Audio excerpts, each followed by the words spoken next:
ربنا تبارك وتعالى في كتابه الكريم: فأقم وجهك للدين حنيفا فطرة الله التي فطر الناس عليها لا تبديل لخلق الله ذلك الدين القيم ولكن أكثر الناس لا يعلمون.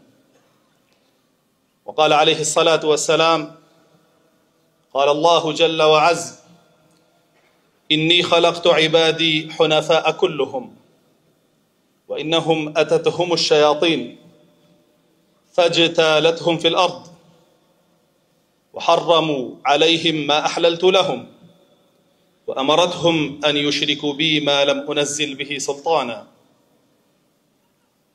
راني برز الله سبحانه وتعالى إنسان كاني كخلق كردوه لسر سروشتك خلقي كردون كجونجاو بي لقل ويستي خويا.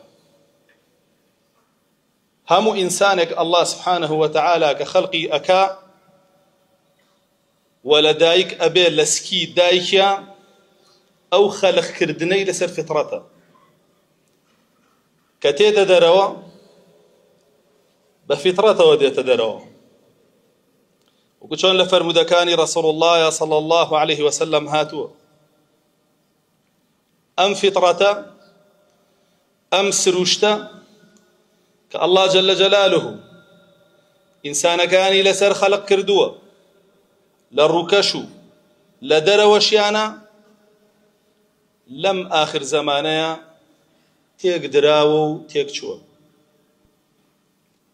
فطرة أجر بيتو بكين بكردي سروشتي إنسانك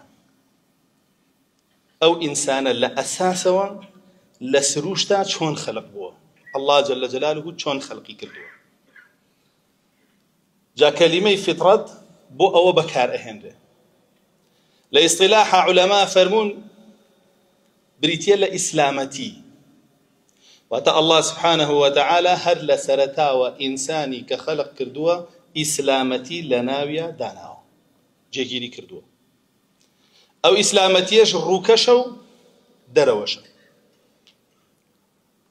كواتا سرچاوي فطرت كي الله سبحانه وتعالى خوي وخلقي كردوين دواتريش إسلامي بوناردوين ديني إسلام قرآني بوناردوين فرمانو قدغي خوي بوناردوين أم فرمانو قدغيش سرچاوغي كي الله سبحانه وتعالى بويا أو دوانا بيكوا قنجم سروشتي إنسانك ودينك وسروشتي أو إنسانا بجگل لو دينه تيگچه هر شتێکی تری بۆ بێنی هەر دینێکی تری بۆ بێنی سروشتە ئەسڵیەکەی تێگەدەی لە بینیە بێ.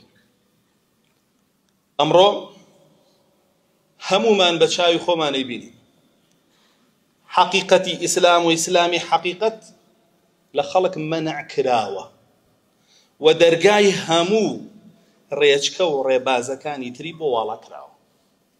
بۆچییە؟ بۆ ئەوەیە ئینسانەکان لەسەر فیتڕەت نەمێنن. بۆیە جەنگی دوژمنانی دینەکەمان ئەگەر لە قەدیمە هەر لەگەڵ دینەکەمان بوو ئەمڕۆ لەگەڵ فیتڕەتیشمانە جەنگەکەیان و جەنگەکەیان هیچ کەسێک لێی سەلامەت نییە.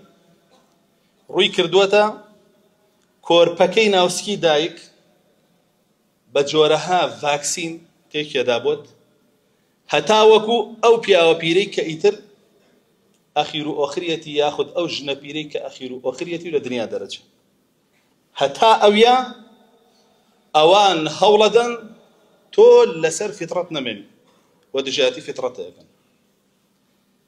لە چەند ڕوویەکەوە ئەم دژایەتیان تەواو چڕ کردوێتەوە تا ڕادەیەکی زۆریش نەجاحەتیان تیا هێناوە.